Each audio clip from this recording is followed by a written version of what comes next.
Assalamualaikum warahmatullahi wabarakatuh.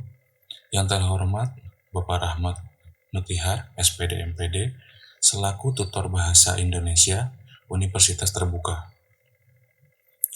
Puji syukur mari kita panjatkan kehadirat Allah Subhanahu wa Ta'ala atas karunia yang telah diberikan kepada kita semua, berupa nikmat sehat, nikmat ihsan maupun iman.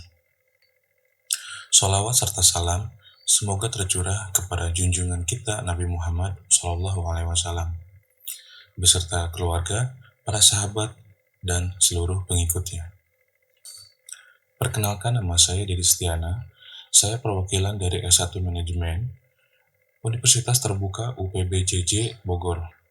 Kali ini saya akan mempresentasikan gagasan atau topik tentang coronavirus disease atau COVID-19 di Indonesia. Pada Desember 2019, kasus pneumonia misterius pertama kali dilaporkan di kota Wuhan, Provinsi Hubei. Sumber penularan kasus ini masih belum diketahui pasti, tetapi kasus pertama dikaitkan dengan pasar ikan di Wuhan.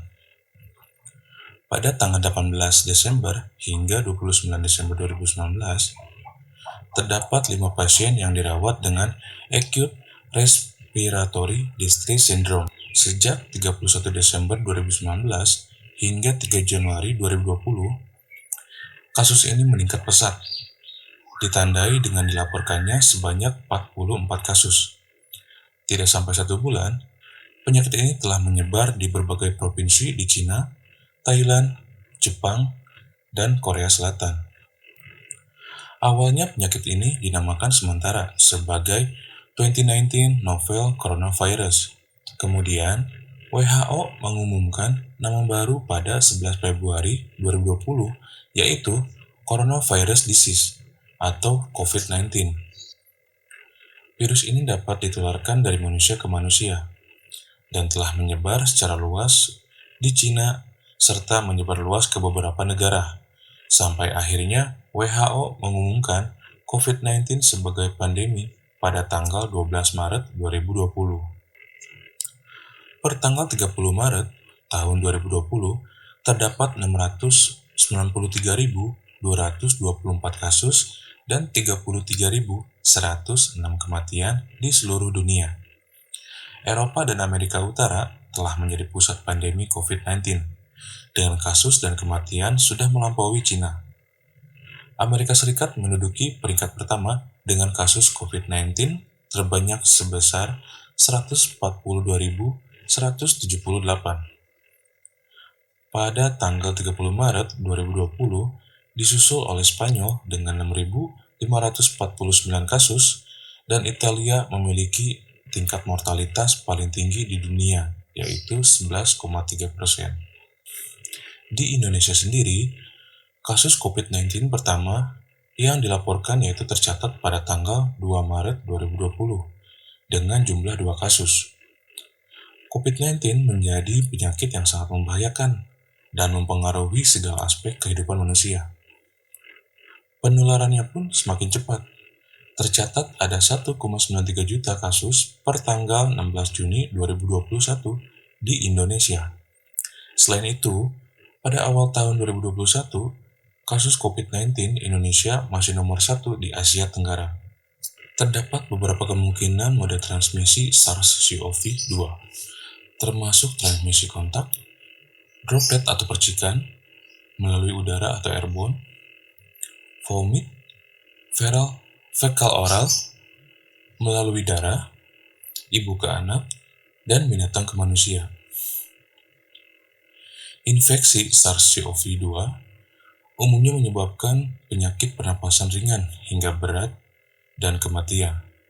Sedangkan sebagian orang yang terinfeksi virus ini tidak pernah menunjukkan gejalanya. Yang pertama, transmisi kontak dan droplet. Transmisi SARS-CoV-2 dapat terjadi melalui kontak langsung, kontak tidak langsung, atau kontak erat dengan orang yang terinfeksi melalui sekresi seperti air liur, sekresi saluran pernapasan, atau droplet saluran nafas yang keluar saat orang yang terinfeksi batuk, bersin, berbicara, atau menyanyi. Transmisi droplet saluran napas dapat terjadi ketika seseorang melakukan kontak erat, berada dalam jarak 1 meter, dengan orang terinfeksi yang mengalami gejala-gejala pernapasan, seperti batuk atau bersin. Dan yang kedua, transmisi melalui udara. Transmisi melalui udara didefinisikan sebagai penyebaran agen infeksius yang diakibatkan oleh penyebaran droplet nuklei atau aerosol yang tetap infeksius saat melayang di udara dan bergerak hingga jarak yang jauh. Terdapat pula penyebab dan risiko dari coronavirus disease. Penyebab atau risiko seseorang terkena COVID-19 antara lain adalah berusia lanjut, wanita hamil, balita, disabilitas, dan atau mempunyai komorbiditas. Komorbiditas adalah istilah dalam dunia kedokteran, di mana seseorang mempunyai penyakit penyerta atau penyakit lain yang diderita selain penyakit utamanya. Komorbiditas pada pasien COVID-19 berdasarkan buku pedoman pencegahan dan pengendalian coronavirus disease atau COVID-19.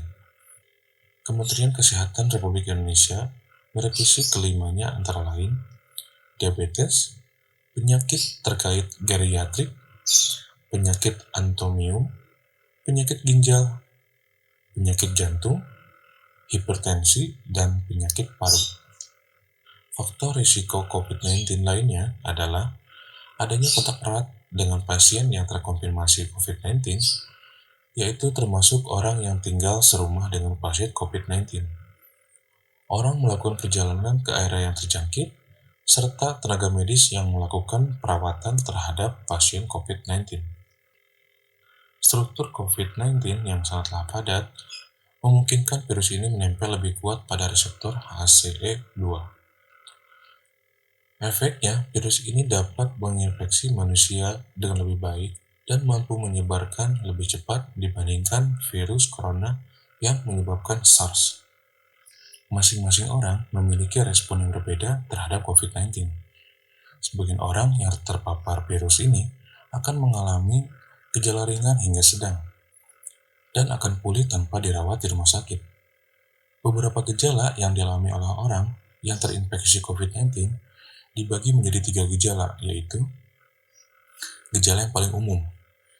Gejala yang paling umum di sini disertai dengan demam, batuk kering, dan juga seperti merasa kelelahan. Dan yang kedua, gejala yang sedikit tidak umum. Pasien yang mengalami gejala tidak umum ini biasanya akan merasakan tidak nyaman atau nyeri di seluruh badan, nyeri tenggorokan, diare, konjungtivitis atau mata merah, sakit kepala, hilangnya indera perasa atau penciuman, ruam pada kulit akan terjadi perubahan warna pada jari kaki dan jari tangan. Dan yang ketiga adalah gejala serius. Biasanya pasien yang mengalami gejala serius ini mengalami kesulitan bernapas atau sesak nafas, nyeri dada atau tertekan pada dada, hilangnya kemampuan berbicara atau bergerak. Upaya pencegahan COVID-19 yaitu menerapkan protokol kesehatan harus lebih disosialisasikan lagi kepada masyarakat agar masyarakat terus melaksanakan anjuran pemerintah seperti mencuci tangan, menggunakan sabun atau hand sanitizer, memakai masker, menjaga jarak atau melakukan physical distancing, menutup mulut dengan tisu saat sedang bersin dan batuk, meminimalisir kegiatan di luar rumah, dan tetap menjaga kesehatan dengan cara konsumsi buah dan sayur, mengonsumsi daging dan makanan matang, olahraga dengan rutin, konsumsi makanan bergizi, minum air putih dan tidak mengabaikan doa. Secara pribadi, anjuran-anjuran tersebut harus dilaksanakan agar tidak terjadi lonjakan kasus akibat penyakit ini. Media sosial di era pandemi itu merupakan media yang sangat banyak digunakan oleh masyarakat.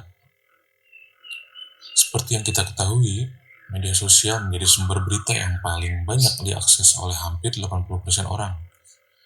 Media seperti WhatsApp, Line, Instagram, Facebook, dan Twitter adalah media yang pas untuk terus-menerus menyampaikan informasi mengenai COVID-19. Dan media sosial ini berperan besar untuk menjalankan kampanye agar masyarakat lebih sadar lagi akan bahaya COVID-19.